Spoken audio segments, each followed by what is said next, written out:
Do do do do do do do do do do do do do. Yeah.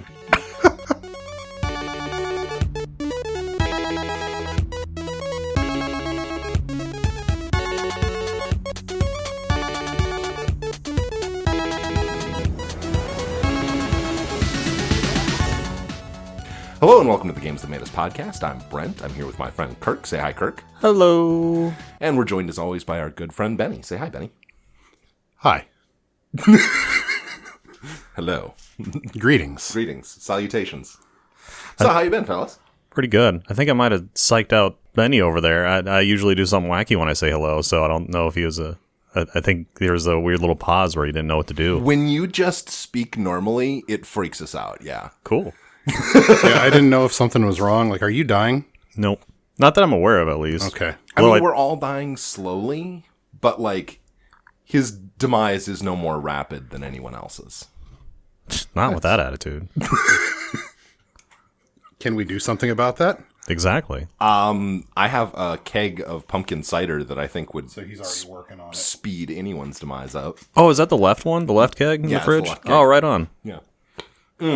Let's see here. Oh, you know what we should talk about? Because we haven't talked about this in like a long time, and I have something that I'm very excited. We should talk about what we've been playing lately. Well, you first then. Okay. You're the one excited about I'm it. so fucking pumped. Have either of you guys played Signalis? I have watched people play it, and I have it on my wish list. I want to get it. Is that one of the ones that you played a little bit on? Did you do a Let's Play of that? I can't. I have not. You talked about it a little bit. You referenced it, maybe? Maybe. So it's a 2022 indie game, and it's heavily influenced by PS1 style survival horror games. Yes. It has that look. It has basically everything but the dithering. It has that whole aesthetic, and it's set in kind of a distant future with most of the characters are robots, and it is fucking terrifying, first off. But also they perfectly capture that like mood and aesthetic of that era. The music is just straight up a rip-off of the first Silent Hill. I mean, that's just all it is, which is I have no objections to that because the music in Silent Hill is fantastic. But as much as I like horror things, I don't play a lot of horror games. And so this is the first one that I've really dove into in a while. It was on Steam's Halloween sale. So if you're hearing my voice now, too late, motherfuckers, you'll have to pay full price. But it's very much worth it. Yeah, dude, and it was 2 people made the whole goddamn game. I went and looked it up, and it just says developed by Rose Engine. That's 2 chicks from Germany made the whole game, and it has I like the fact that they actually leaned into the fact they didn't try and American it up. All the text is in German, and then there's subtitles. All the artwork has German text on it. So they leaned into that, which I thought was cool. I often describe it as a cyberpunkian Resident Evil. Absolutely. Yeah, and I really love like with the menus and computer screens, how it's the red background with the white text, like really old school. Yep. Like almost Tron kind of vibes, you know, the kind of like the old school terminals where, you know, it was always black with the green text, but every now and then certain systems would be like the red background with the white text. Very, very cool. The different colored phosphors. The monochrome screens. Yeah. That sounds awesome. I've not seen this, but that sounds kind of up all of our alleys in some way or other. Yeah. And then it has they take a page out of Alien Isolation's book too, so the whole thing has film grain and a little bit of flicker, the menus and the gameplay. It's really cool. And if you like anime lesbian things, there's anime lesbian things in it too. So you know, Something for everyone. yeah, exactly. The whole family. That obviously covers all the demographics: lesbian waifus, film grain, and PS1 horror style. Those are all the types of people, right? Yeah, exactly. Yeah. Well, I'm trying to remember now.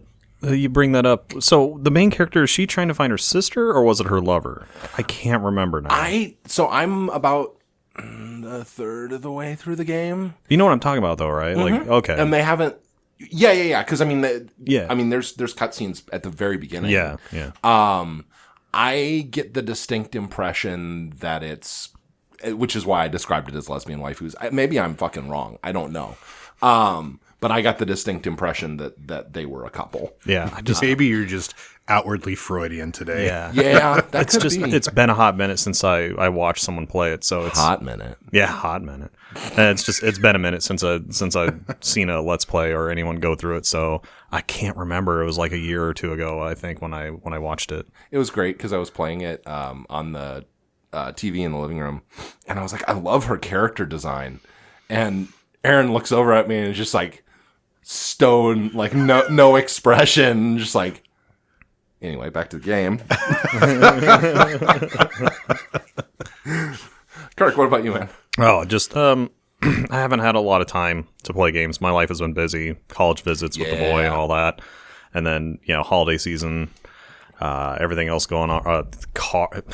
The teenagers' car issues, all of that going on. Then stuff between all that and stuff at work. I don't have a lot of time. Yeah. So when I have been playing games, it's been with our other mutual friends. I've been playing a lot of Destiny still, just cause. Yeah. That's it. So nothing exciting for me. Good way to socialize, if nothing else, right? Yeah. What about you, babe? It sounded like you said, "What about you, babe?" Yeah. Yeah. Yeah. Yeah, babe. I'm fine with that. Hey, babe. How you doing over there? I'm good. Hey. Come here often? Sometimes. Yeah. You two should kiss. Maybe we should kiss to break the tension. Like in the fucking Simpsons movie when he holds the pig up. Jesus. I think that would be even more Freudian since I shaved my head. Just like, why is two of the same guy making out? Oh, no. Oh, no. So for all of our fan, if you didn't know, Brent and Benny are both bald, bearded dudes. So It's true. Yeah, you can't really see that reference. But man, now you know. Yes. And that's on you. Yes. So now you have to have that in your brain. Now you know it. You can't unknow it. Oh God, they've walked over to each other. Now they're looking the bald spot on each other's heads. It's really gross. That's just the whole head. Yeah. Oh, that's worse. Oh, Okay, that's worse. No, we're done. We're done. Anyway, video games. I don't remember what led me back to it, but recently I spun up No Man's Sky because I wanted to get into that and kind of wrap that up, and then kind of open-ended game, but I just wanted to kind of get to. So I actually didn't end up finishing the main plot. I ended up finishing like the one of like the DLC components, which is like spin up a new galaxy and basically start over. I kind of accidentally failed into it, and I was like, okay, if they spawn me in and all of my stuff is still available and like it's fine, then I will continue playing. But if it's all broken and it's like I accidentally failed into a brand new playthrough, I'm going to lose my shit for 30 seconds and then close it and start another game. And it was somewhere in between. I opened my menu and like all of my shit's still there, but it's all fucking broken. And I would have to spend like thousands of component parts to like repair it all. I was like, okay, I'm done. So I closed the game and I spun up Elden Ring so I could get to the DLC because I have yet to play the DLC for Elden Ring. So Nice. That's what I've been doing recently. I wish there was like one of those warnings that games sometimes give you, like, hey, you can't go back from this. Yeah. And like you shouldn't proceed past this point if you don't want to, because it's going to take you a long time to be able to return to like whatever like normal exploration path you're doing. I wish it had given me that. But I love No Man's Sky. It's really great.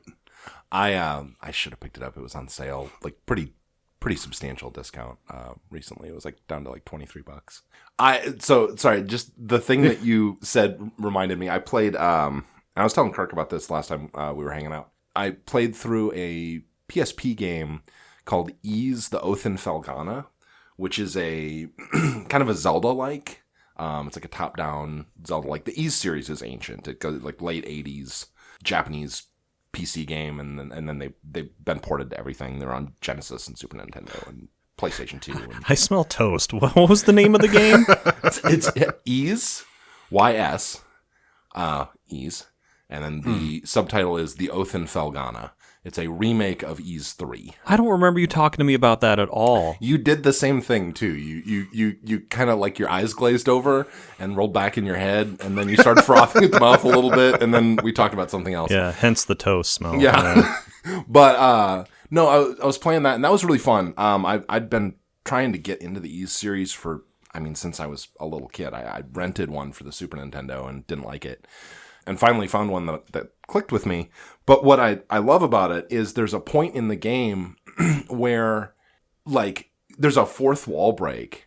And one of the characters looks at you and goes, "The next part is going to be very difficult. This might be a good time to make a second save file." Wow. And I'm just like, whoa, okay. I mean, points for fucking being honest, dude, and not trying to do the Link's Awakening thing where they're like, if you press A, you'll swing your sword. I'm just a kid. I don't know what that means. And like having another character being absolutely perplexed by why this person has suddenly had a fugue state of insanity. Everybody's just staring at them like, a little concerned here. So we gotta put Tyler back in that room. Yeah. All right. Let's get to the game that we're talking about today. Yeah. And the game that we're talking about today is my pick. It is Cosmic Star Heroine. Yeah, Black Tar Heroine. Black Tar Heroine. Yep. Yeah. Sweet Mexican Black Tar Heroine. Which is the cheat card in oh my god, what's the card game for terrible people? Cards Against Humanity. Cards Against Humanity. Sweet 8 ounces of Sweet Mexican Black Tar Heroine is the cheat card. Whoever gets that automatically wins. But yeah, no, the game game we're talking about today is you just pair that with Sean Penn and everybody laughs. God. Sorry, real quick. Have you guys ever there's a card, the white card that it's Sean Penn is bringing blank to the people of Haiti, and there's a black card that's Sean Penn. So the answer you can play is Sean Penn is bringing Sean Penn to the people of Haiti. It's the circle of life, right? The circle of Sean Penn. Mm-hmm. It's so good. Also, Sean Penn was in a Kid Rock music video. Did you know that? I wish I didn't. Mm-hmm. Yeah. I wish I could erase that from my brain too. Okay, Cosmic Star Heroine, 2017 indie game, came out on Windows, Switch, PS4, and if you're real fucking weird, it's also available on the Vita. Really? Huh? Really? That's a choice. Yeah. No, I love the Vita. It's great. It is a. You don't own a Vita. Do you want me to go get my Vita? You do? Yeah. I kind of figured with your Ambernick and everything, you wouldn't have a use for it. I thought you were fucking with me. No, I got the Vita first. Okay. I just figured like for like an indie game, like you're going to develop for that. No. Well, at the time, like that's kind of all that the Vita had was indie games. Okay. Yeah. Okay. I stand corrected. 2017, and it is he has a Vita.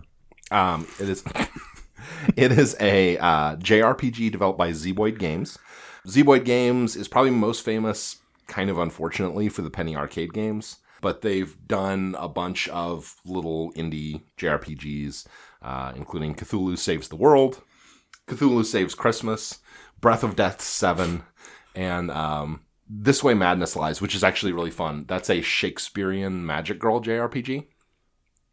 So you can tell right away that.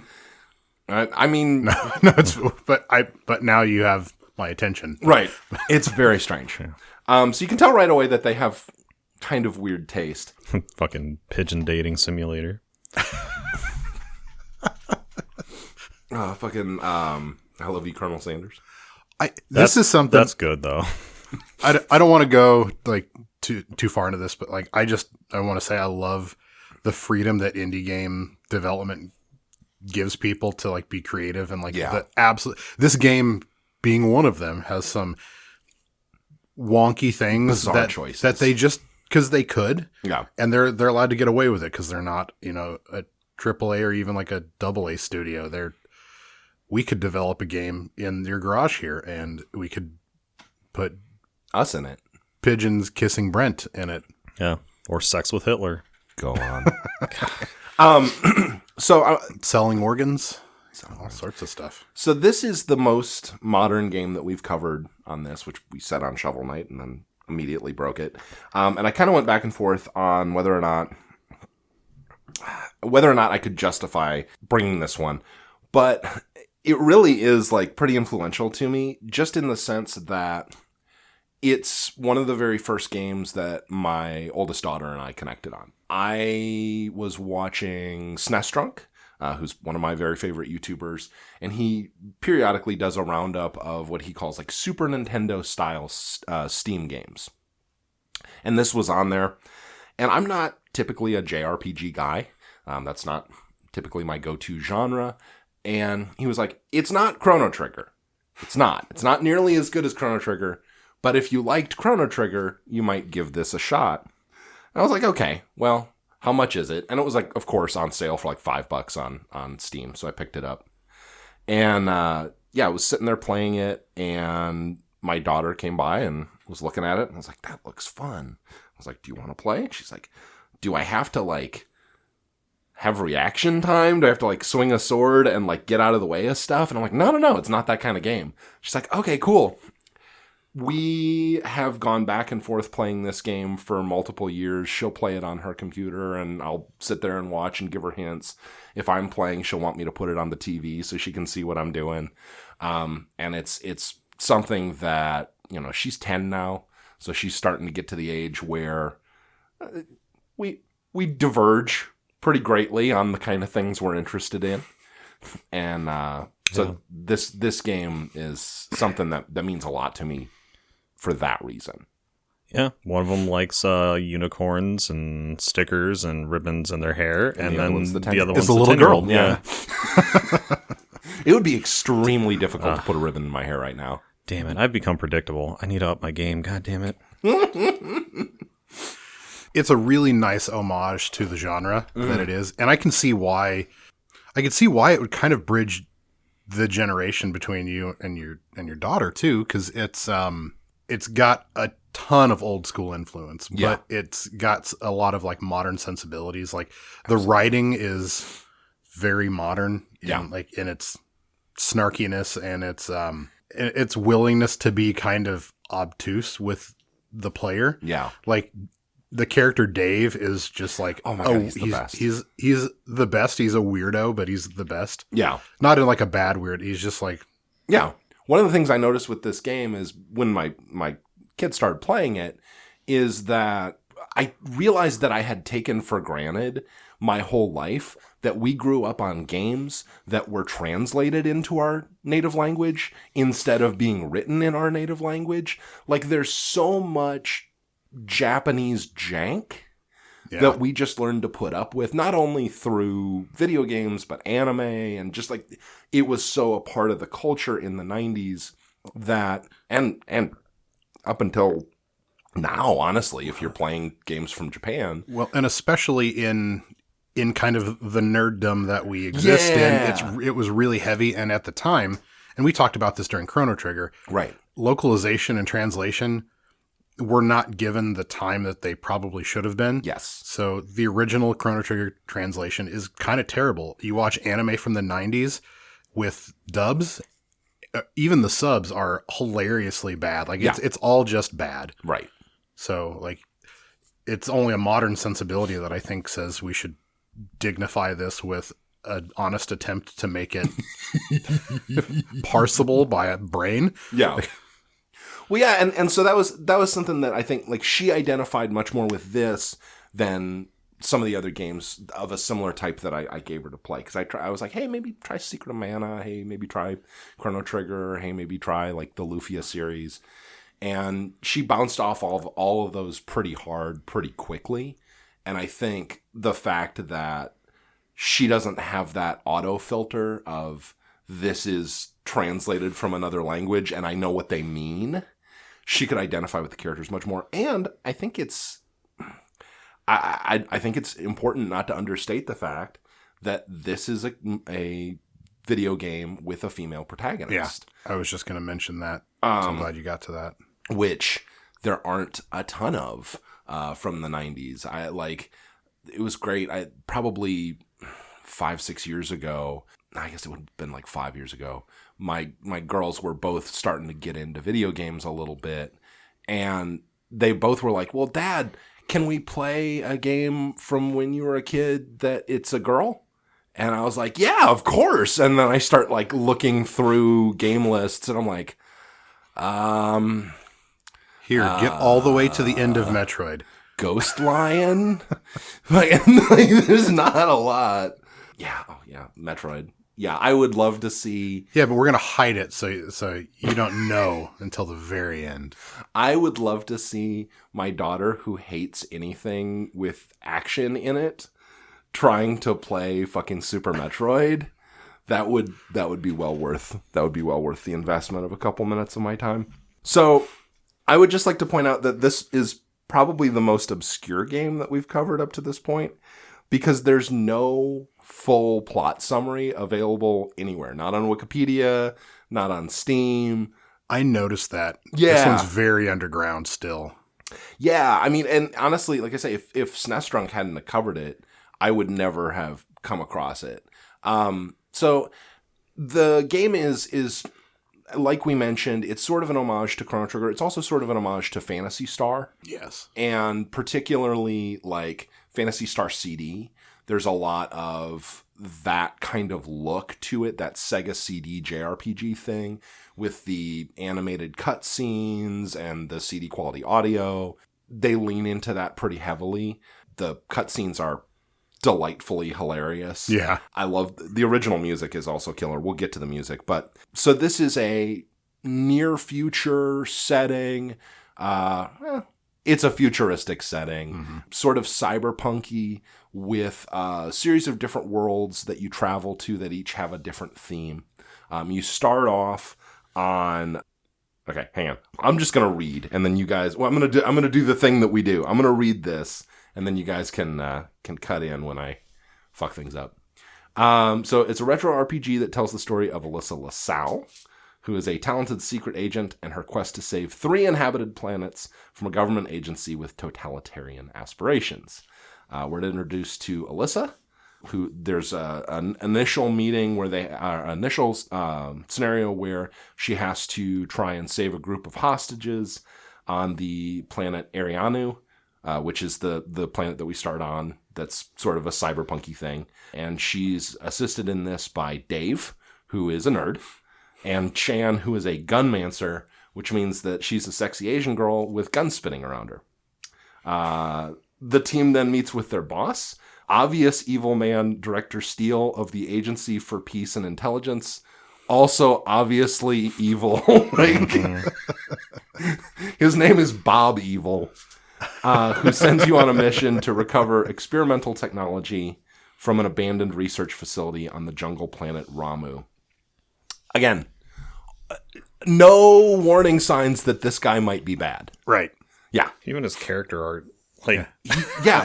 He never takes off his sunglasses too. I love that. So I was thinking like this is Chrono Trigger meets Die Hard 600 years in the future. Oh, that's such a there's some very like 80s sci-fi. Yes. And 80s action to this movie, for sure. It pays homage to the stylings and like the gameplay of, the Super Nintendo and Sega Genesis era JRPGs that we were talking about. Yeah. But stylistically, I get like 99% 80s. Yeah. Down to the main character's little red beret. Yes. Which is very like 80s action movie. And like the I can't remember the character's name, but the little bug guy, the insectoid guy with like the cybernetic stuff that's like he looks like if CB or Cybe. Yeah, Cybe. Yeah. It's very like If Jean-Claude Van Damme like punched a dude out of nowhere in the middle of a scene, it wouldn't have been out of place. Yes. That is what this game needs, is Jean-Claude Van Damme. I'll agree with that. Okay, so he sends you on, you go try and get experimental technology, which is like mind control stuff from war in the past. Very Clone Wars kind of vibe. And you go to the jungle planet Ramu, where you're found out by the terrorist organization Astria. That comes up again. You then meet, or are intercepted by Agent Boris Sue. Everybody calls him Sue. His name's Sue. Who gathers? Sue is my favorite. Sue is the best. And it might just be that I kind of look like Sue. But I never made that. Yeah. Get you a tuxedo and you got it, man. Yeah. It would be the most obscure Halloween costume ever. It would be great. I'd get it. And that's what matters most. We can dress up Kirk as Alyssa. I can dress Lauren, up as Cybe. What's that? Lauren. Yeah. Okay. Lauren's my favorite. I'll be her. I'll be her. Oh, fair enough. Lauren's a great character too. Lauren. Yeah. All right. With a beard. That's fine. I mean, we have a friend who was Elsa with a beard for Christmas. That was fine. Halloween? For Halloween or for Christmas? Did I say Christmas? Yeah. I'm hoping you're right. I always do that. I don't know why. It was Halloween. Maybe it was Christmas. I don't know. Agent Sue gathers your team minus another agent named Echo, who had been vaguely threatening to you up to this point. Again, no foreshadowing there at all. The mission is a success, but Alyssa suspects the API, which again is the Agency for Peace and Intelligence, very Orwellian, has sinister plans for the recovered prototypes, which, they're mind control devices, so that sort of makes sense. I don't know what good things you could be doing with them. She decides to steal the technology and go on the run. You're joined by Sue and flee from the API headquarters, where you're pursued by Steele after a pretty telegraphed heel turn that we all kind of knew was going to happen. Then you hide out in the slums of Gehenna, which is on that same planet, and you meet green-haired singer spy Lauren, who has the best full motion video in the fucking game, including a full original soundtrack. It's a music video. Techno song. Yeah, it really is. It's a music video.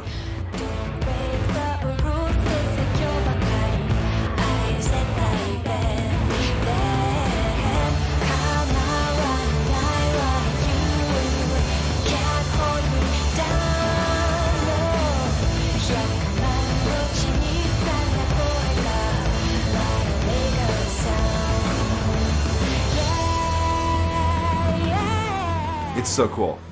The animation in the FMVs in this game is just bad enough to be really charming. Yes. It's like it sits right on that edge. But yeah, you meet Lauren, who helps you to contact Astria, because, again, we're going to run straight to the terrorist organization. They stopped, I was thinking about the movies, all the characters stop just shy of just smiling directly into the camera, and they're choosing to do that because none of this is live action, so right, they're choosing to make it look like the characters are very nearly looking into the camera and winking. It's great. Well, and the fucking I can't remember his name. We'll get to it, but the dancing robot straight up does that. That's right. The disco robot? Mm-hmm. Yeah, this is the kind of game this is. Yes, there's a disco robot. There is a disco robot. My least favorite character, by the way. Oh, God. To me, he's so useless in battle, but that's a whole thing. I'll talk about that later. Yeah. Yep. Yeah, I mean, when your main skill is blowing yourself up, that's not super helpful. I tried to use a different party composition this time. On my playthrough, just because I get into a rut the same way that you do in Chrono Trigger, where it's use the same people over and over again. And I tried to use him pretty heavily this time, and that lasted about an hour. Agent Echo, remember her? She didn't like you. Well, now she's trying to assassinate you, but you escape. You meet Alyssa's cousin Finn, who isn't very useful, but he's fun. I like him a lot. Yeah. As well as bounty hunter Zarkurv.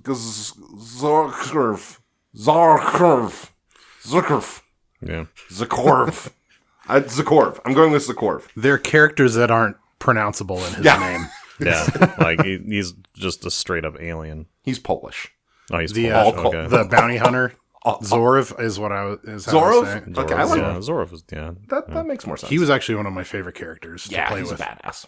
And Zorov originally was like gonna try and take you in, but then there's a giant kaiju that shows up for very thin plot reasons. Like, it's very obvious that the game just wanted there to be a kaiju mecha fight, and so they put a kaiju mecha fight in still here. one of my favorite parts of the entire Dude, game, though. I am so not mad about it that I love it. Like that, it happened, and then I'm like, oh, please let me fight as the mech. And then it happened, and it was like, yes. Yeah. I was secretly hoping that would become like the de facto Final Fantasy airship, and that would be our mode of transportation, and you can get into more mech kaiju battle fights throughout the game. But it didn't happen. I was a little bummed, I mean, not to bring up a sore subject, but in the sequels to Legend of the Mystical Ninja, you do get to do that. You get a giant mecha of yourself that you get to walk around in. Dope. It's pretty sick.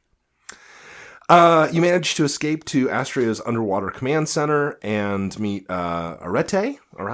Notice that I've never said any of these things before. I was saying like Arete. Arete? Okay. Who is also not ominous at all. No foreshadowing with her. She doesn't have eyes. No, she's got a LaForge style. Yeah, like Geordie LaForge LaForge visor for glasses, sure. Yeah. Nice. Who is head of Astria and also telegraphed baddie. Before Steel catches up to you and you wind up fighting fish ghosts. There's a fish ghost section of this game. Yeah.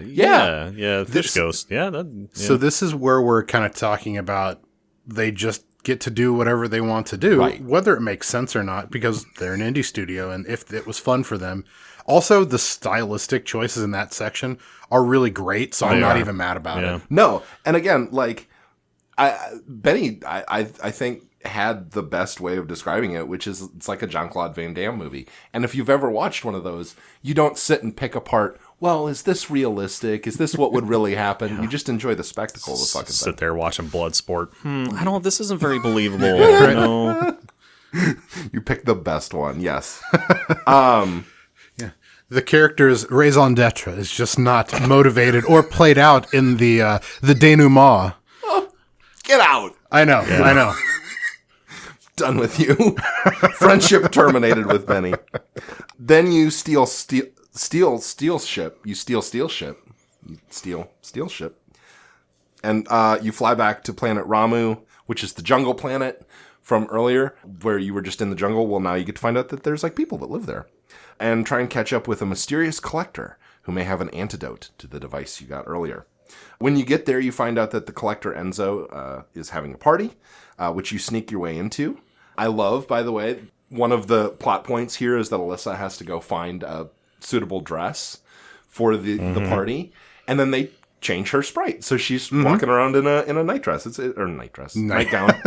Nightgown. And fucking fancy dress. She's disguising herself to go to this party because she's supposed to be the one infiltrating, but every time in the game she's supposed to infiltrate, fucking there's like 2 or 3 other party members at the same place too. They're like, we figured out how to get in. Yeah, there was a back door what the open. fuck am I doing here then? Sue's bartending, and he's like, yeah, there's like this would have been way easier. You could have just done this. Yeah, because then she also has to go find an invitation to the party as well. And this game loves to like split your party up and send everybody off on different missions. And force you to try new characters. Yep. Which I do appreciate about that. Yeah. You do at least have to make informed decisions about who your party should be, because you've used everybody by the end of the game. And then you're captured and thrown in jail. While you're captured and thrown in jail, the Lumina device, which is the mind control thing, gets stolen. And this is where you meet Clark. That's his name. Yeah. Clark the Disco Robot, who has the second best intro video.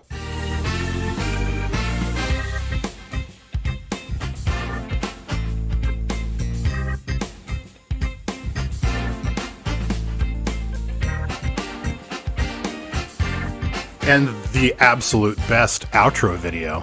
Yes. With his pelvic thrusts of robotic awesomeness. Oh, God, it's So good. And I love every, I don't know that I've mentioned it, but every character in this game has their own theme song that does play both when the character is introduced and in the immediate next scene. And oftentimes you'll hear little bits of that score later on when something important happens with that character. So that's kind of cool. And his, of course, is Disco. He assists in your escape through the prison and Ramu's mob casino. Mostly he helps you by blowing up and dying. Multiple times. We'll get to the gameplay here in a little bit, and that will make more sense. You then head to the village of the Schemerex. We're going with that. Who live on the surface of Ramu. They are advanced psychic insectoids with a semi-hive mind. Because again, nothing matters, and we can do whatever we want. One of them, Saibi, stole the Lumina device, and so you go to their ancient hive, which has some really sweet early 90s pre-rendered 3D artwork. It looks like something out of Donkey Kong Country. Really cool. The music in the hive is also very late 90s. It's got kind of a, like, I don't know, like Fat of the Land, The Prodigy kind of vibe to it. It's got some, like, thumping bass, and yeah, it's pretty cool. Alyssa has a hallucination of an asteroid somewhere in space and a nightmare monster calling her into the void before we meet Saibi. And the reason why I'm very confident, or actually, I'm sorry, it's not Saibi, it's Saib. And the reason why I'm confident in the pronunciation of it is that his theme song just says his name over and over.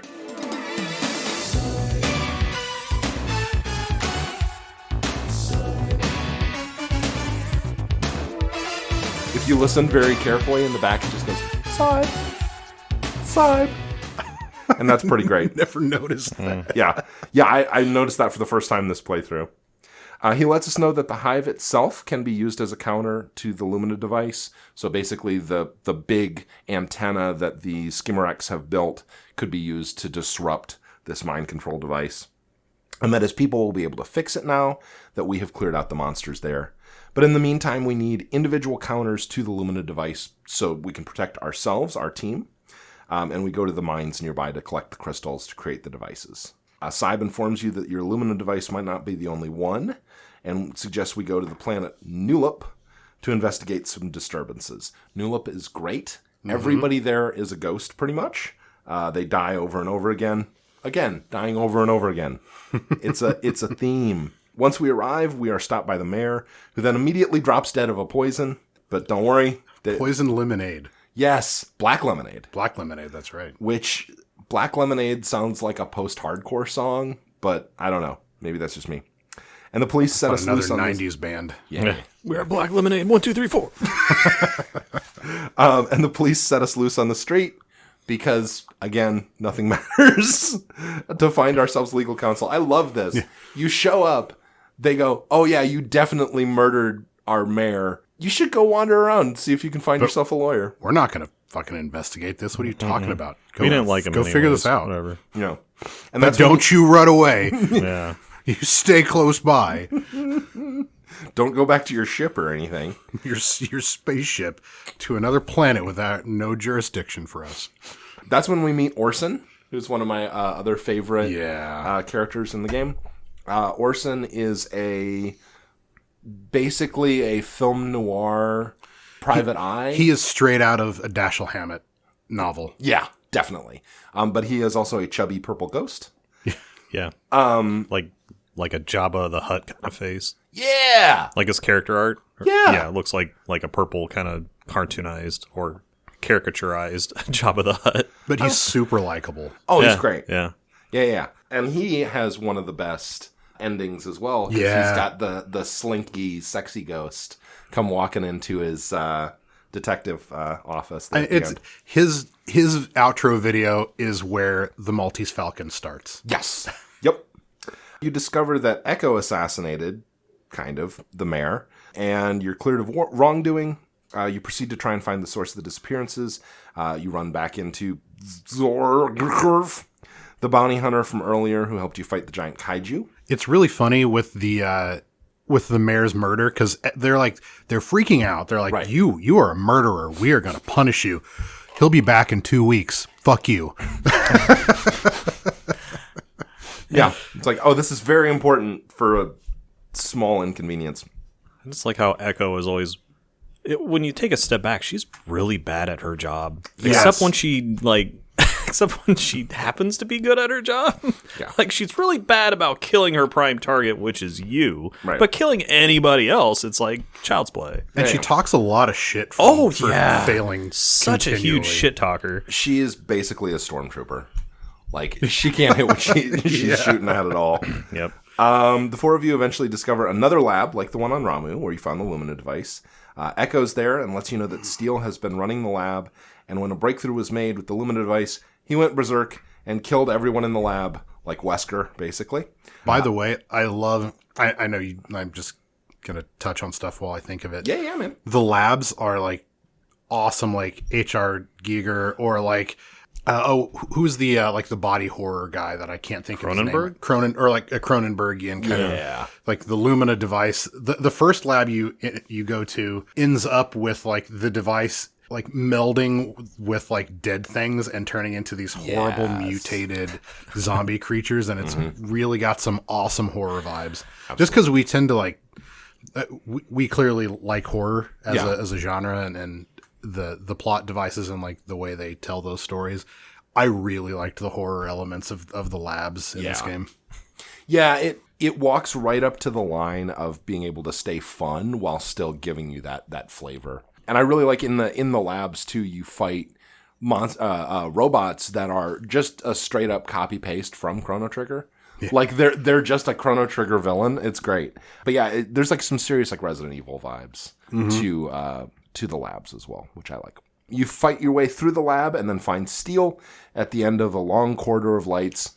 Very nice Magus reference. Even the way that the lights turn on is identical to Chrono Trigger. Yeah, and they cut to like a little cut scene that really does remind me of the Magus fight, the first Magus fight. Steele tells you that the API had discovered an alien ship whose broadcast ability when connected to the Lumina device will let the API control everyone in the galaxy, ending war and crime and sin and blah, blah, blah, blah, blah, blah, blah. Typical good guy, bad guy plan. You defeat Steele, but he teleports away at the last minute. Before you follow him, the game tells you now would be a good time to make a backup save. Hey, that's the third time we've talked about that. You go to the asteroid and find out that Steele was there in the midst of an invasion of monsters and did nothing to save the API. Agents you find scattered around, mostly dead. Steele transforms into a monster, which it pops up underneath and says Steele Prime, which is just excellent. You fight and defeat him, or you don't. Maybe you're bad at the game. I don't know. Arete then reveals herself to be a survivor of the Ramu Research Lab. So she's very old, like hundreds of years old, and was like original to the group that invented the Lumina device. She reveals that a part of the original device broke off and was like embedded in her, in like part of her like cybernetics or something like that. So she's like invested with the properties of the device. Possibly controlled by it. Yeah.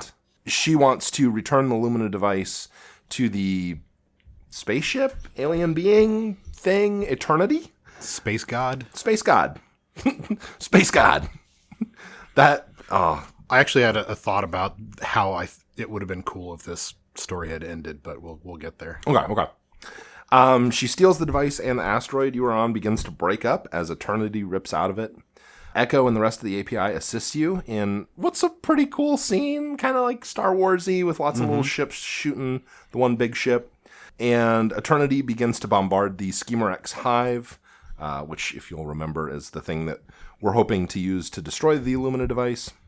And you have a final confrontation with Arete, who's transformed into a massive cyborg. She's basically stapled to the wall with big, Doc Ock style arms. I love the music, by the way, and I'll talk about the music more later.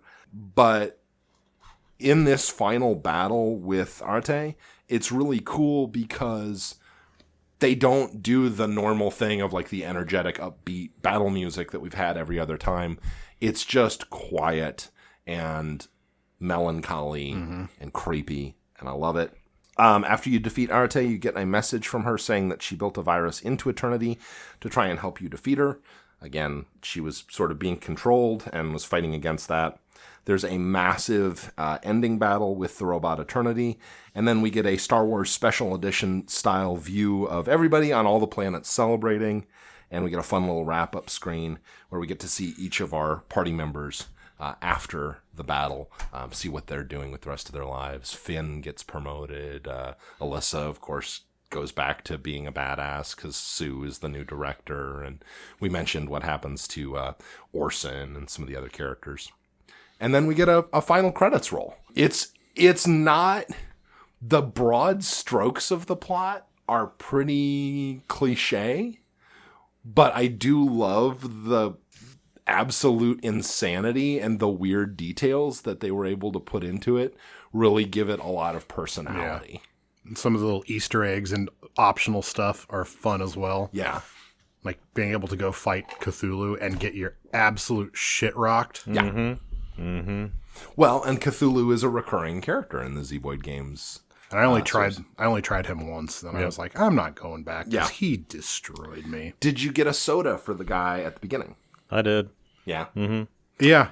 So now that we've kind of talked about the plot, we could maybe kind of talk about like influences and like kind of what we see here, because like it really is like the people who made this love Chrono Trigger. Oh my God. Yes. Yeah. Like I'm pretty sure they straight up stole assets. Yeah. That feels like a really aggressive way to say that, but they definitely borrowed stylistic choices down to the pixel. How about that? There are some background elements and some characters that if they are not asset grabs, they are redraws, like draw-overs. Particularly, like I said, the little robot guardians that appear throughout the game are straight up from the future section of Chrono Trigger. And the Millennial Fair is basically picked up and dropped like whole cloth into place in this game. Yep. Yeah, I was just gonna say that. Yep. The caves later on are basically the exact texture and patterns of the caves from multiple points in Chrono Trigger. Yeah. But it's fine because Chrono Trigger is really actually beautiful. Like it's really, it is great for the time. Yeah. I mean, even now. So like using it as your base is not a bad way to start visually. Yeah. And I do want to say like that the people who worked on this game were clearly incredibly talented pixel artists, because while there are some things that are kind of asset grabs, there's an awful lot of original stuff in this game that is gorgeous. Yes. It's very much, like I say, it's kind of in that like Sega CD, Super Nintendo, early PS1 look, the oversaturated colors, the really detailed sprites. It is a very pleasant to look at game, as long as you don't experience horrible screen tearing on devices that are way, way too powerful to be having screen tearing playing this game. I don't know if either of you guys experienced that. So I just ran it in a appropriately scaled window. Yeah. And I didn't have any visual artifacting at all, actually. Yeah. And again, like it's only on what I've played it on, I don't know, 6 different devices or something stupid like this at this point. And I've only had screen tearing on one device, but it was very strange because it was, again, a pretty beefy gaming PC. So anything else you guys want to comment on the story or anything along those lines before we kind of move on and talk about how this game works mechanically? Just that I think they know what the plot looks like from the 10,000 foot view.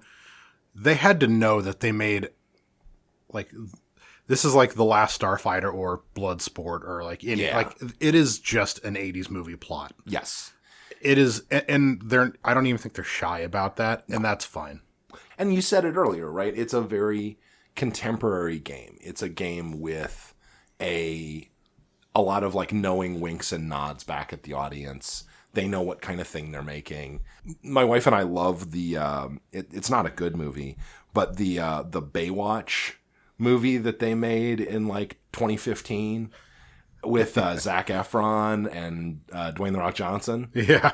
It's terrible, but they know it's terrible and they revel in its terribleness.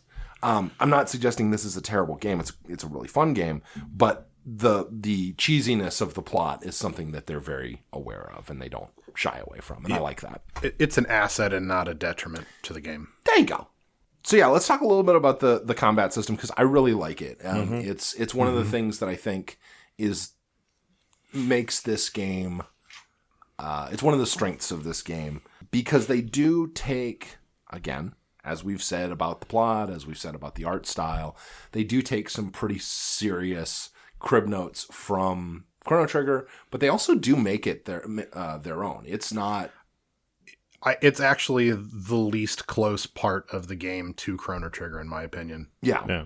Well, the battle mechanics, like the Chrono Trigger way where you can opt to not get in a certain fight because the enemies are on the screen is still obviously exactly Chrono Trigger, but the actual battle mechanics themselves are its own. Yeah, there's no random unique battles in this, and they do it the same way that Chrono Trigger does it, where most of the environments that you're moving around are zoomed way in, and so if you see an enemy sprite on the screen, that is that enemy. It's not representative of like a group of enemies, and if you just walk around them, you won't have to engage with them. And the screen you're on is where you will fight them, very much like Chrono Trigger. Like you just Did you ever run into the issue that I ran into constantly where I'm always like permanently running around the map, so my allies are always a fucking entire screen behind me. So then I run into a battle and it takes them like a whole minute to just like get lined up or where they're supposed to be on the field. So even though the fight like started, I don't know, a minute ago, like you're basically sitting there tapping your watch just like, man, when is this fight gonna actually start? One of my friends gonna get here so the fucking fight will actually start. That's great. I ran into that all the time. I don't think I got quite that far ahead of my party. Yeah, members. I don't That's think funny. I did either, but that's funny as I hell. did constantly. Or then like their sprite for a little bit would get caught behind. Like I remember the mob casino part. Yeah. They would get stuck behind like a fucking tree or a slot machine or something, and it's like they're running in place, and then the game kind of like eventually The pathing is weird. But they're clearly not learning only from Chrono Trigger. You can tell that they're massive fans of the genre. Yeah. At large, because they also pull from the Grandia series with the turn order bar on the side of the battle love menu. that. So Yeah. you can constantly see the turn order. So you can see when your characters are going in what order and also what order the enemies are going in a constant rotation on the side of the screen.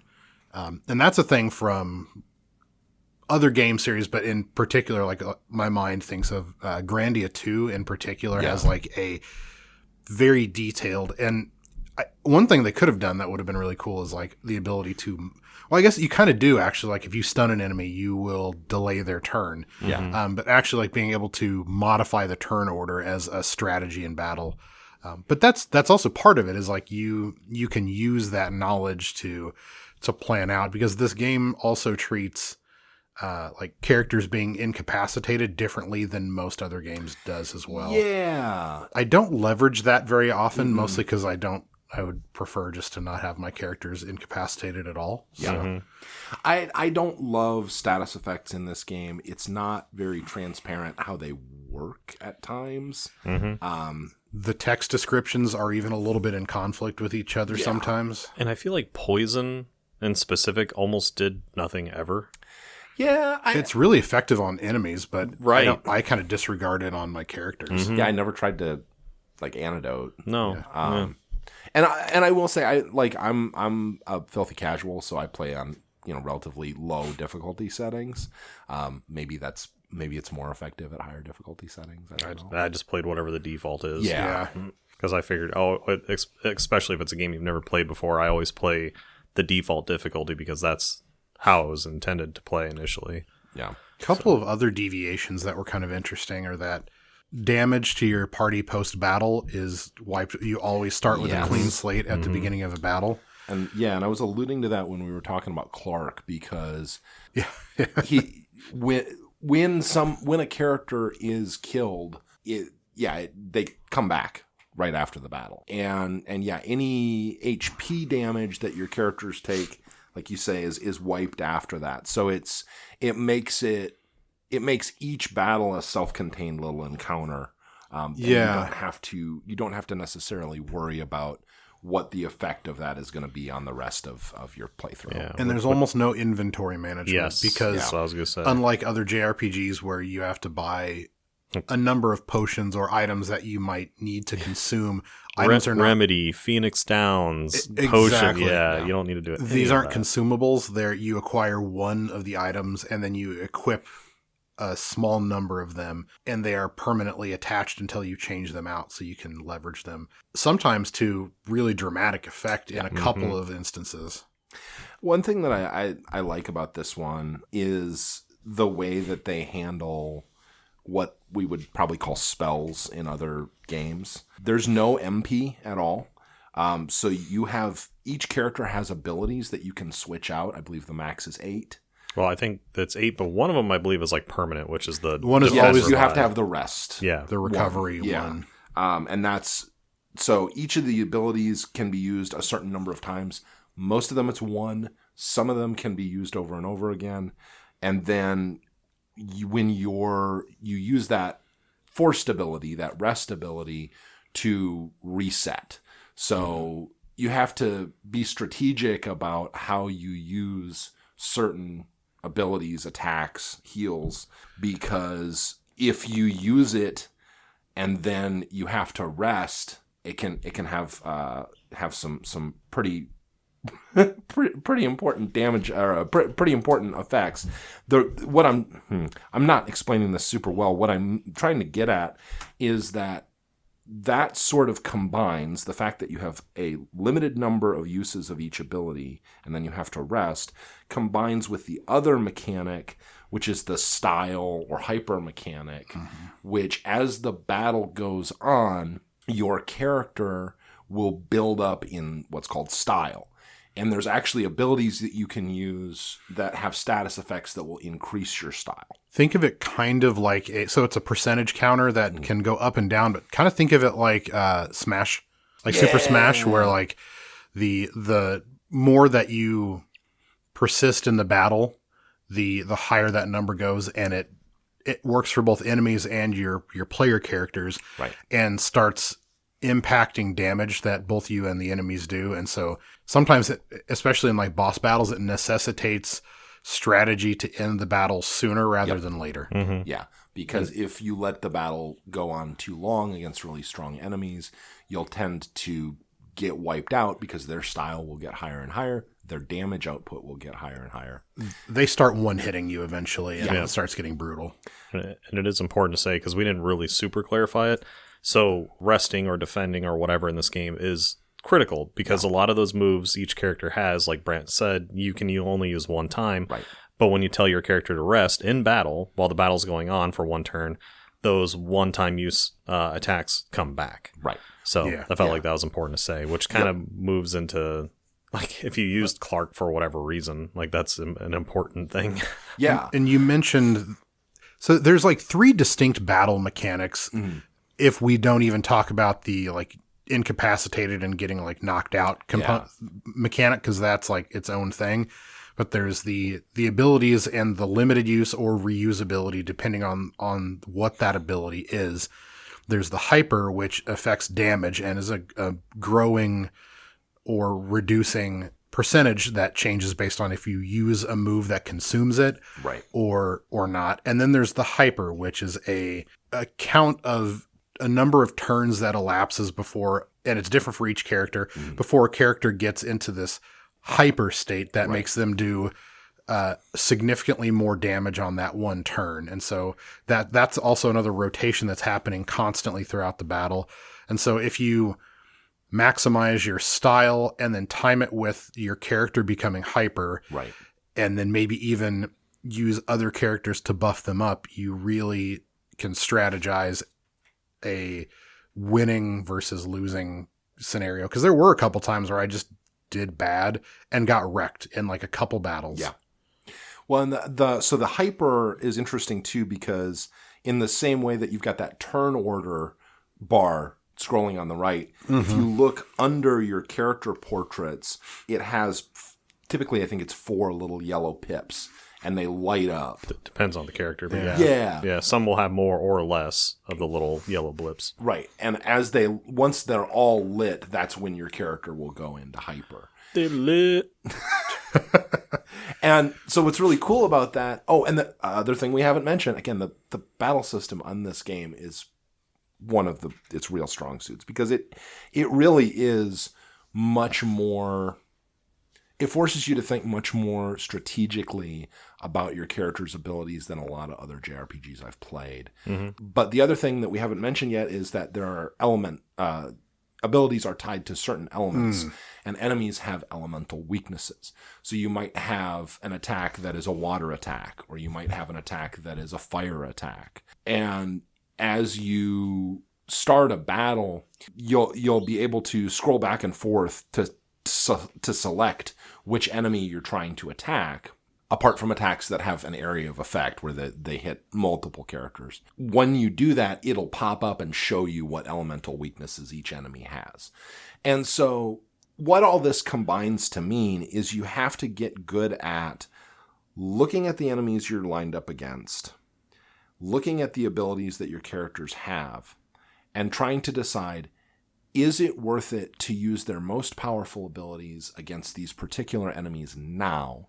Or do I need to run through a certain number of their weaker abilities to try and get myself to the point where, both in terms of hyper and style, that my character's at their maximum damage output, combine that with an attack that plays on an elemental weakness of the enemy. And so you can find yourself in these cycles where you're using your strongest offensive character almost exclusively doing buffs and heals instead of attacking, because you want to use them at the right moment in the battle. And then even what abilities to bring into the battle in the first place, because you start gaining more and more abilities, and you can only carry so many of them into battle to begin with. Yeah. So depending on part of the game, like you might be forced to use a character you don't really want to use, Right. and whatever their elemental strengths are, or as far as attacks, you might go ahead and remove all those in favor of other abilities before getting in the fight, just because those abilities are going to be useless, but you're kind of forced to use that character. Yeah. I ran into that a lot, especially with Clark. By the end, I was actually 1 or 2 rounding everything, including one of the bosses, because Alyssa actually gets really overpowered at the end. Yeah. Alyssa gets super overpowered. She gets, if you combine the vitamin item with her final like self buff and her most powerful, like her 2 most powerful abilities, I one rounded a couple bosses near the end. That's awesome. And 2 rounded a couple of others. It was kind of hilarious how much, because that's another thing they probably considered, and they were thinking, let's go for rule of cool rather than making this too hard. And they were like, we'll make these buffs stack. Yeah. Or maybe even like amplify. So like maybe they did like percentage on top of percentage. And so like Alyssa can do like 50,000 damage with 1 attack sometimes. There's one other thing that we forgot to mention, and it's another Chrono Trigger-y thing, which is Alyssa gets an ability which doesn't, if I remember correctly, it doesn't take one of her 8 slots. Basically you just get a dialogue pop up that, this happened. It might be it. You have to have that shield equipped, though. Yeah. You have to have the heroine shield equipped, which heroine with an E. Yeah. You know where I'm going with this. Okay. But it enables you to have basically double and triple text from Chrono Trigger with your other characters. Now, those are really powerful, but it's definitely de-emphasized compared to how important it is in Chrono Trigger, where that's basically how you win that game. This is important, but it's... I really wish they hadn't tied what feels like a core mechanic to an item that becomes obsolete. Yeah. Because your shields so you have 3 items, or you have 3 pieces of equipment that you can attach to a character. You have a weapon, you have a shield, and you have an accessory. Yeah. And for Alyssa to use her double and triple techs, are there triple techs as well, or is it just the double? I think it's... I only remember using ones that were Alyssa and another character. Yeah. I only remember double. There might be triple. Yeah. There's a lot to... I think it's coming across here. There's a lot to the combat system. There is. And it's funny, if you go watch Let's Plays of this game, you'll see that most people tend to kind of like, you find the way that you like to play. And there's enough variance available that some of the strategies I've seen people employ are quite different than how I went through it.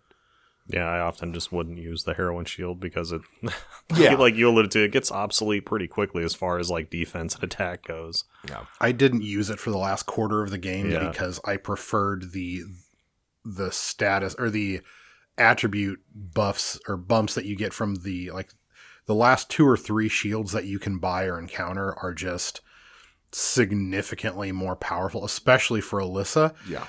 I really think that's the one place where the game actually falls flat for me is that don't tie a core mechanic or what you kind of build to be a core mechanic to a specific item that most people are going to choose to abandon. Or at least add the ability to a different item later or something. Yeah. Have different variants of it. It should have been an accessory and not a shield. Yeah, Yes. yes, absolutely. Yes. And I honestly, it's one of those things where it feels like the sort of core combat mechanics for me are the ones that we described first. It's the abilities, the rests, the hyper, the sleep, and the elemental weakness. And for me, I think you could have gotten rid of the rest of it. You could have gotten rid of the equipment. You could have gotten rid of the whatever they call the double techs. Like, that stuff felt like, obviously upgrading your equipment is very important in this game for the stat buffs that it gives you, but it felt like the most vestigial part of the game to me. It's certainly not as important. Oh, and we should mention too, the equipment, it does function like in Chrono Trigger and like in Final Fantasy and some other games where equipment is tied to a character.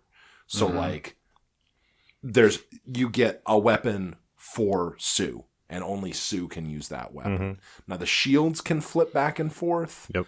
And the accessories, I think, can flip back and forth as well. But the weapons are pretty much tied to an individual. The weapons and the accessories are character specific, and the shields can go for multiple characters. I feel like there are some accessories that can be moved. Oh, maybe between there are a characters. couple. Yeah, it's not a lot, but there are accessories specific to that character. Yeah. Because like Sue is the only one that can wear the ties. Yeah. For example, like also, the dad tie. I love, we haven't mentioned it yet, but the like hover text and like tooltip text in this game is so fucking killer. I wish I would have written more of it down, but like the descriptions of the enemies are so great and so goofy and fun. And like, I don't know. Did I write any of those down? They're all every enemy text. Like when you hover over an enemy that you're ready to attack, it'll give you a little bit of you get some stats on the enemy, so like health, and then its weaknesses, and then a little description. Most of the time, the description's not important for battle, but it is very funny. Yeah. Even for some of the attacks too. Yeah. I don't know why this is useful. But yeah, it's just oozes personality. And I think the game being, I don't know that we've mentioned this, but being a really, really short JRPG. I mean, for a JRPG, this game is crazy short. It's probably like a 10 to 15 hour playthrough, something like that. Yeah. So, compared with... I even looked it up, and howlongtobeat.com says it's like 10 to 12. Yeah, that sounds about right. And there's really not a ton of... There is some side content. We mentioned some of it. There are some side quests, and they're fun, but it's pretty impossible to kind of get lost off the path in this game. Yeah. Like they really want to tell a linear story that gets you from point A to point B. But speaking of side quests, did any of us beat Cthulhu? I didn't. I fought him like once or twice, and I was like, all right, he's gonna kick my shit in every time. So. I thought about going back, but then we had other games to play and other things. I was like, I beat the game. I'm not going to go back. Yeah. Should just look up what I assume it's probably some dope shield or accessory or sword or something. Yeah. Oh, did you guys beat the super strong skeleton guy though? Did you get there's a special item from on... Is he on Romu? Is he on with the Skimmerex?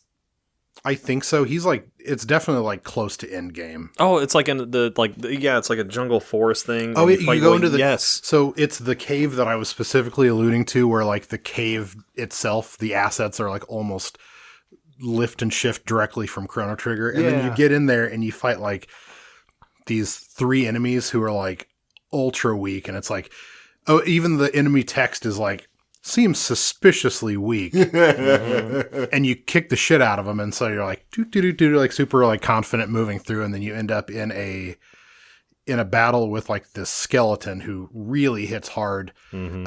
And it's very similar to when you fight on the bridge. Right? He kind of looks like the guy on the bridge in Chrono Trigger. He might maybe a little bit. The guy who keeps saying Doom all the time, but doesn't have like but doesn't have like the weird. Oh, maybe like on the bridge. Okay, like on the one Xenon. That's two. Like he's got a top and a bottom, and you fight him separately. Yeah, but he similar. I don't think I fought this guy. I'm pretty sure I did. There's another. he drops a pretty useful item. I think for Clark though. Unfortunately, it's like cowboy boots. I think. Oh, maybe that's Maybe it was so dumb. But what's really useful about beating him early is that he drops a tremendous amount of experience.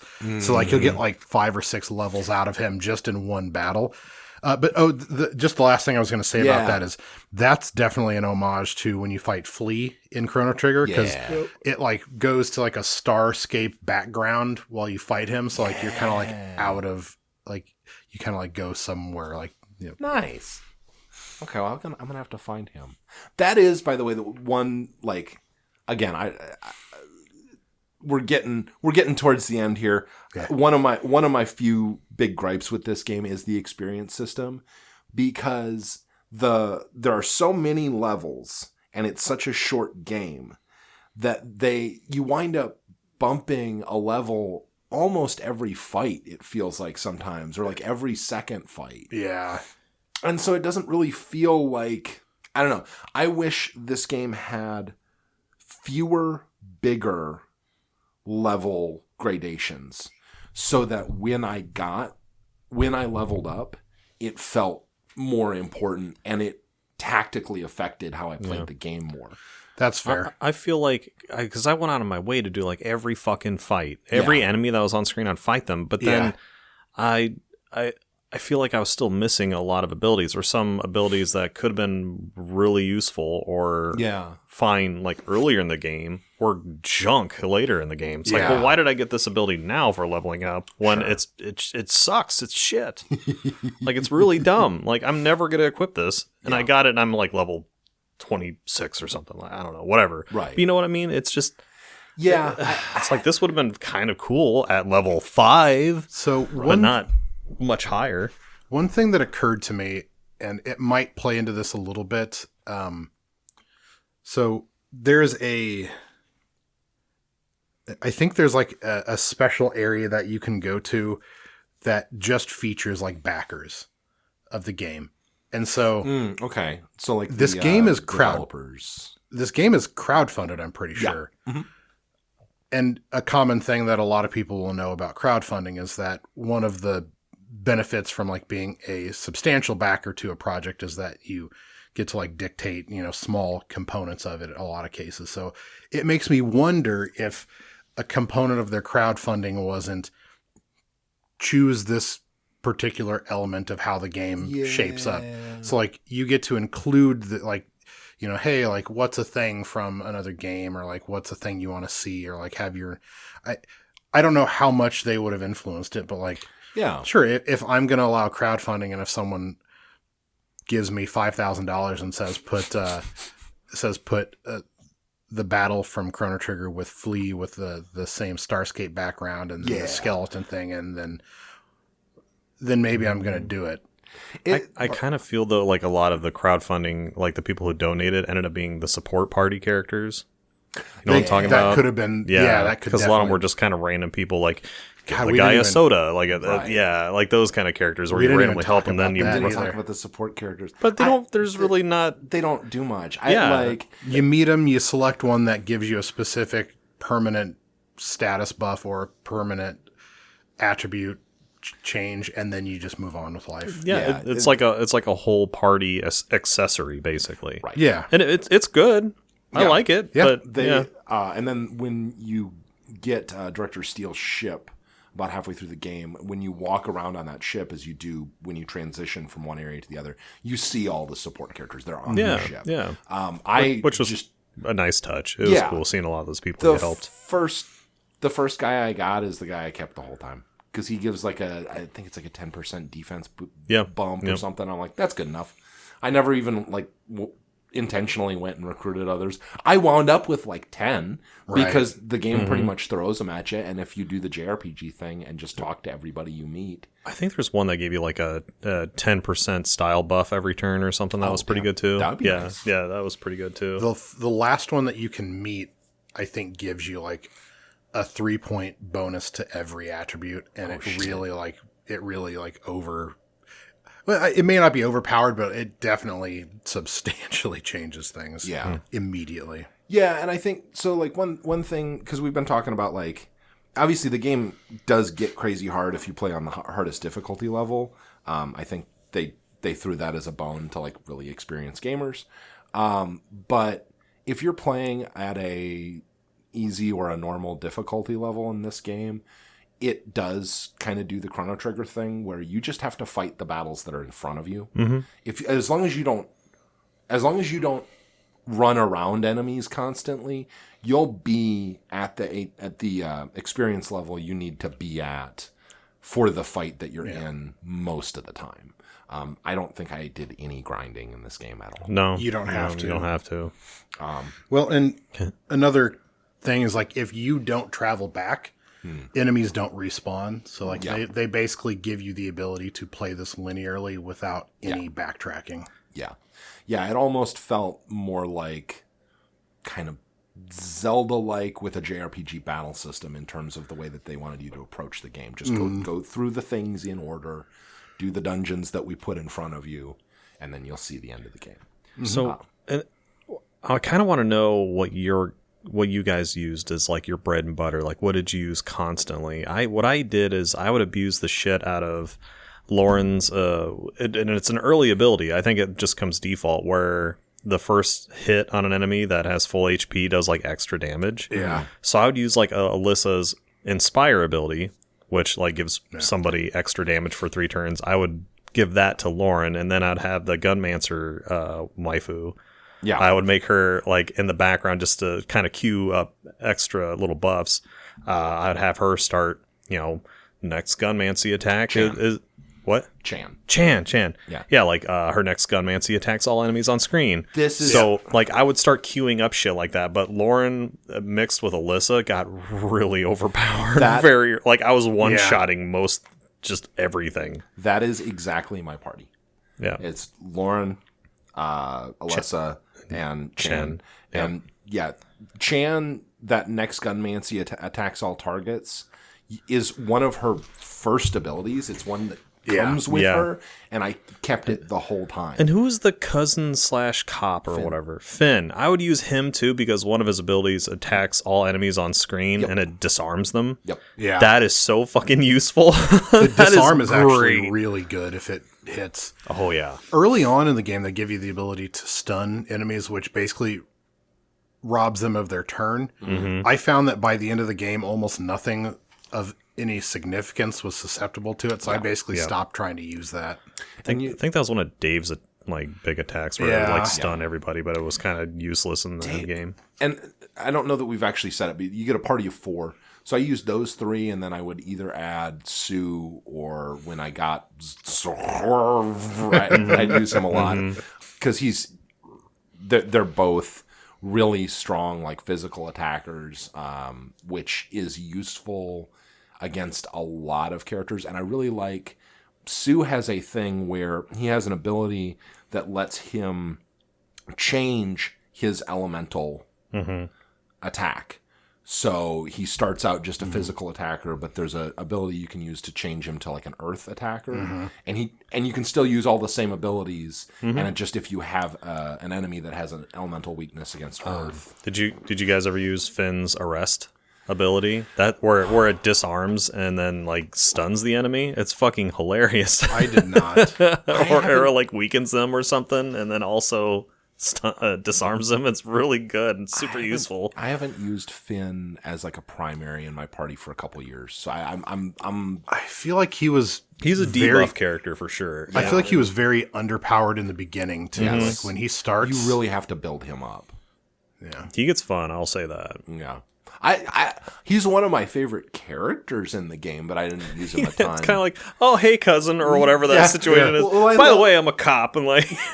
Well, and I love because she's just like, okay, it's great to see you. Well, because she's on the run. Like, she has a warrant out for her arrest, but he's just like, yeah, whatever. Like, we're so buds. clueless. just bright-eyed and oblivious to the deep plot going on around him. The only other thing that I wanted to talk about... Cat aliens?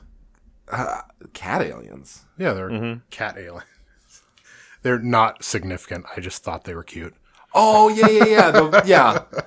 I love that because They're all snarky as fuck, too. Yeah, because the first one you meet, the text is like you saying like "here, kitty, kitty," and it being like, "I am an ancient god from a far off galaxy," and it's like that's offensive. Yeah, I really wanted him to then start purring as you pet him anyway, like just be pissed about it. But the only other thing that I really wanted to talk about is this game has one of my favorite soundtracks, and we all know that that's like my fucking... Oh, no, really? I love this soundtrack so much. I have it on CD. Really? Yeah. And I'll just like... If I'm playing a game that I don't like the soundtrack for, I'll stick the soundtrack to Cosmic Star Heroine on my CD player and mute the game and just have that on in the background. But I went and looked it up. So they contracted out the music to a group called Hyperduck Soundworks. And they did the music for Fez. They did the music for Eastward. Fez is a dope soundtrack. Yeah. That's impressive. They have, if you go to their website, they have the list of all the fucking indie games that they did the music for. And it's like... Eastward's on my list as well. I really want to play that. It looks adorable. It does. Yeah, it's got a very like Link's Awakening kind of vibe. Yeah, another JRPG from... like with the same kind of stylings or the same kinds of influences, I think. The character art is just so cute. I just want to say one thing about the soundtrack. I mean, you like it clearly. You have the CD even. That's fine. And I'm not going to say I hate the soundtrack because that's not true. I like the soundtrack. I just felt like it was out of place.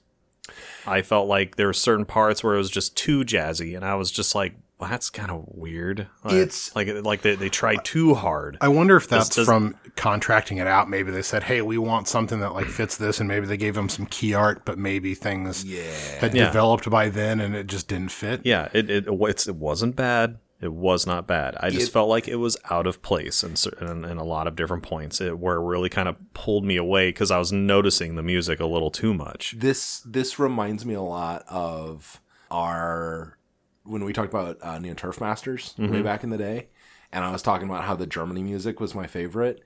Your tolerance for like Muzak, like city pop, jazzy, elevator music is much lower than mine. Yeah. And this soundtrack leans very heavily into that. If you find that kind of thing, like 80s Japanese city pop, like that level of peppy, if you find that annoying, you will not like this soundtrack. Well, no, because it's... Like with Neo Turf Masters, though, it was just that track that I didn't like, but I loved all the other ones. Oh, yeah. I'm just saying that the Germany one is the most elevator music. It is very, Yeah, because I think I made an Invader Zim reference where it's like, Gur might as well be going, do, do, do, do, do, do, do, do, and do, do, there's do, do. big parts of this game where you could make that reference as well. Yeah. It does lean heavily on those stylings. I feel like it got too jazzy, like specifically jazzy in certain parts of the game where I'm like, I am now aware of the background music and I shouldn't be. Clark especially. Again, it wasn't bad music. I just felt like it was out of place. Clark's section especially is very disco. Very disco jazzy at the same time though. Kinda like it is synth saxophone. Yeah. Oh god, the sax solos and especially when you're running through the casino with him, I was looking for more of like kind of a Vegas-y kind of I would have liked kind of like coins and stuff. Well, like I was thinking feel. I was thinking like the Sonic the Hedgehog casino night. Yes, that's what exactly what I was yeah. But the really kind of jazzy disco stuff in that area, I'm like, I was overly aware of the music. Whereas if they had like you're now aware of your breathing. Yes, yeah. Or like when you go watch a student's or your child do a child's play at school, it's like I'm very aware of watching a play and not what they're trying to do because it's a bunch of kids trying to act. It's one of those situations. Like I'm very aware. I'm watching the first Thanksgiving. You know what I mean? It's the soundtrack in this is very aggressive in asserting itself. And if you like more ambient stuff, this is even my favorite character. Like she has like her own, like you guys said, music video. I fucking hated it, like because it keeps repeating that, like that. Again, it pulled me too far away from what was happening. I think it went too long. Yes. Okay. Yeah. So no, I'll revise what I said. So when they actually do the FMV piece, that's fine. That's appropriate. I get it. That's dope. But they kept playing it on repeat after the fact. It drove me crazy because after she's done singing, they keep playing the same song, even though just seconds ago she was the one on stage singing it. But somehow she's still singing it repeat. The bass line stays through the whole thing. The bass line, the bass line and guitar part are playing when you walk into that club. Yes, before she's even on stage. Yes, and they keep playing that music after, like right up until you run out. That sequence is really cool though. When you like run it and you're trying to find her apartment. Yeah, then and you're running from the cops. That's really cool. That's a cool sequence. I wish I should have written something. So about again, good song and everything. Yeah. But just maybe they did a little too much or whatever. That just made it feel out of place. Yeah. At a certain point. No, like I say, I think if you have a high tolerance for goofiness in a soundtrack, this will be your jam. But like I say, it's very, there's no objective ground truth with it here. Mm-hmm. And I'm going to say one final thing about Lauren. I'll shut up about her forever. She has like this whole gem and the holograms thing going on, which I'm totally down with. Yeah, yeah, dude. And I'm just going to leave it there. Use your imagination. I also liked, and this is going all the way back to what I was saying about this game being something that my daughter and I really like to play and talk about. Is it's really nice and really refreshing to play something that is retro styled, but none of the characters are over sexualized. Mm-hmm. Yeah. Like there's none of the female characters in this game do I feel like I need to have a sit down talk with my daughter about how they're dressed or how they're treated. There's no loincloth wearing Aylas. No Aylas. Yeah. And there's also no like leering from the male characters. Yeah. Which, like, oh my god. So I mentioned that Use the Oath on Falgana that I was just playing not too long ago. There's a scene in it and it's right away. It's like in the first 10 minutes of the game. And I put my fucking Odin down. I was like, I might be done with this forever now. And I pushed through and I'm glad I did because it was really good. But the two main characters like show up in this little town, and one of the characters is from this town, and there's this girl who runs up to him and is like, "Oh, I'm so glad to see you again." And he's like, "Who are you?" And she's like, "Oh, I'm your friend so and so, but I'm 17 now." And he goes, "Yeah, you sure are." Oh no! And I was just like, and it's voice acted too. Oh god! And I was just like, From 2004? Isn't that what you said? Yeah, it's about that era. Like, I need an adult. Like, Yeah, I'm like, I just put my game. My I never really handheld thought about on. just how unsexualized this game is. I think about as sexy as it gets is, well, Lauren on stage, but she's a pop star. She's supposed to be pretty and singing. So really no different than what you'd see in modern day. And then I'm guessing when Alyssa is in her dress at the party. Yeah, but not really even then. Yeah, Like, I think that's about as yeah. quote unquote sexualized as it gets. Yeah. So we don't get to say tiny pixelated boobies, but I'm going to say it right now because we need to say that in every episode. We can use it in its negative. This game has a distinct lack of tiny pixelated boobies. Honestly, I think probably the most sexualized character is probably Clark. Like he's very flamboyant. So. Yeah, that's he's absolutely super flamboyant. And it would be weird. And it would be weird if they a sex robot. Yeah, the way it's built, it would be weird if it had it. It would be weird if they had sexualized any, especially because, like we said, like female protagonist, like it's really like it's kind of. It would feel like it was counteracting itself or not doing itself justice to lean into that at all. Yeah, it doesn't need it. Yeah, it's a nice. It's not like a deep game or anything, but it's nice to just have like, a female protagonist who's pretty empowered and not. It's not. Well, and that's the point. It's just it's not a thing. Like it doesn't it doesn't need to comment on that either. Right. It's just not there, and it's fine. It's just. I guess Sue kind of is a little bit. He's obviously like the James Bond. He really is. Sue's badass. Yeah, he's badass. And he has, like, especially with his tux and how he looks and how he acts, it's very James Bondian, like, Archer-ish. Yeah. You can tell he's, like, the guy that fills out his tux way too, like he can't flex or he's going to destroy his suit jacket. Or maybe I just have a thing for bald, bearded men. I don't know what would give you that impression. Yeah, that's completely without precedent. All right. Do you guys have anything else you want to say about the game? I think we've pretty much covered it. I like I say, this is one of those that it's almost always on sale on Steam. Yeah. I've played the Switch version as well. It plays great. It's a short game. It's well worth your 10-15 hour time to run through it if you like this style of game. And strong recommend if you have a kiddo who you want to try and get into JRPGs, because this has been a good honor. Yeah, it's not a bad game, but it didn't blow me away. I still attest, like, it's something, if I sat down and spent time on, I could have made it in, like, RPG Maker. But that doesn't necessarily make it a bad thing, but some of those little nuances become apparent while you're playing it. It's like, it's very simple, but not to a fault. But I feel it's like not as polished as like a Sea of Stars. Yeah. So, but I don't regret playing it. Yeah. I love the battle system. It was a breath of fresh air. Battle system is absolutely the highlight. And I will say it is accessible. So like your daughters would be absolutely able to pick it up and learn to play it. We may have made the battle system sound more complicated than it ultimately is, because it becomes pretty intuitive pretty fast. Yeah. And it's one of those things that... And if you don't pick things up right away, you're not screwed. Yeah. Like, the first couple hours of the battle system, you can kind of just keep hitting attack and you'll be fine. Yeah. For sure. Yeah. Yeah. All right.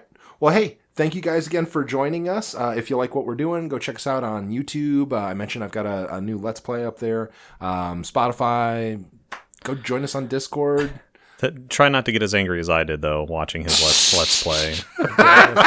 just know he was drinking scotch. Things got weird. My wife won't let me watch him do Let's Plays anymore because I was yelling at the TV, and she's like, "Honey, you need to calm down. Like he's like your best friend. You need to." You were real strong in the beginning, though. Yeah, I was doing great, and then honestly, that one hedgehog fucked you up. Yeah, well, and it was great because I knew where he was coming, and I even I ducked down and I got ready for him. I didn't fault you for that though. And that guy's an asshole. Fuck those hedgehogs. Yeah. Man. Those are. That's why I don't like Sonic. Fucking Castlevania. No, like the wife, she was like getting a little grumpy with me because I kept getting really upset and talking at the TV as if I had Brent on the phone yelling at him as he's playing it. It's Brent admittedly had a bit too much scotch, and I was yelling things at the TV like, yeah, of course you keep losing your fucking cross because you're standing right underneath the candles, you fucking idiot. And of course my wife was like, oh, calm down. She's like, are you guys going to be able to record your next podcast? Or are you going to get mad at your friend? I'm like, I might. I save stated it, so I'm going to pick back up and try and get a little bit further than I did and maybe switch to beer. I do commend your farming of trying to upgrade your weapon though, but it's like, yeah, of course you're gonna fucking lose. So that's what was pissing me off too. You get like the second upgrade or whatever, and then you'd immediately fucking lose it every time. Well, I love because I kept saying it's like how important it was to upgrade your secondary weapon, and I get to fucking Medusa, and I don't even stop. I just walk forward, shoot the 3 crosses at her, she disintegrates, and I walk off stage. And I'm like, see how important it is to upgrade your secondary weapon? And then like the very next candle was a different secondary weapon. I was like, fuck! And then I yelled at the screen and spilled my whiskey in my lap, and while I'm at home watching with the wife. All right, okay, so yeah, go watch that if you want to laugh at me. And also there's a great moment where I just have like a complete emotional breakdown because I die twice in like 3 seconds. That happened multiple times. It wasn't your fault though. Yeah, it was one of those you spawn and then would immediately get hit by a bone, I think it was, and then which would knock you off the stage and then kill you again immediately. Knockback, man. I actually don't mind knockback in Castlevania games, but there's times. That one in specific is bullshit because the game spawns you right there. Yeah, there's nothing I can do about it. But all right, well, check us out. Stuff. We love you. Comment on our YouTube videos so that I can say inane things at you. Go to our Discord and tell us what a great job we're doing because it's fabulous and things. We have no other announcements. So, bye.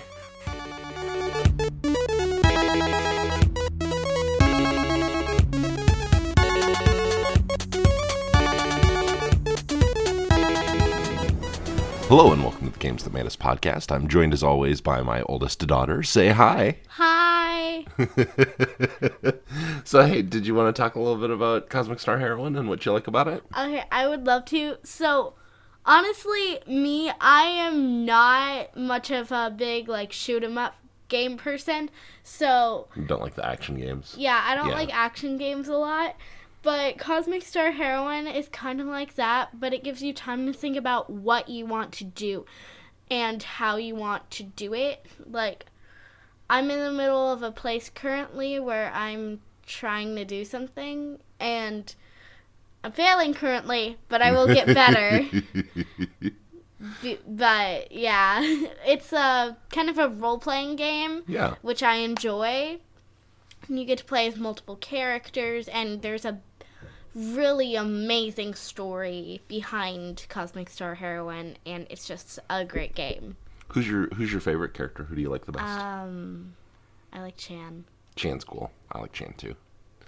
What do you think about the story? What do you like best about the story so far?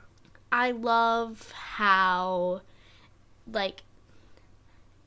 there are always, places that you're gonna...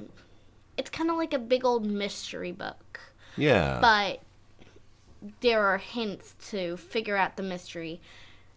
Unlike Nancy Drew, you can figure it out a little easier. Yeah. I do like Nancy Drew. Nancy Drew's awesome. All right, anything else you want to say? Cosmic Star Heroine is just a great game, and I recommend it to everyone who likes role-playing games. I like that. That's very nice. All right, so then at the end, do you know what we do? We go, bye. Bye. Bye.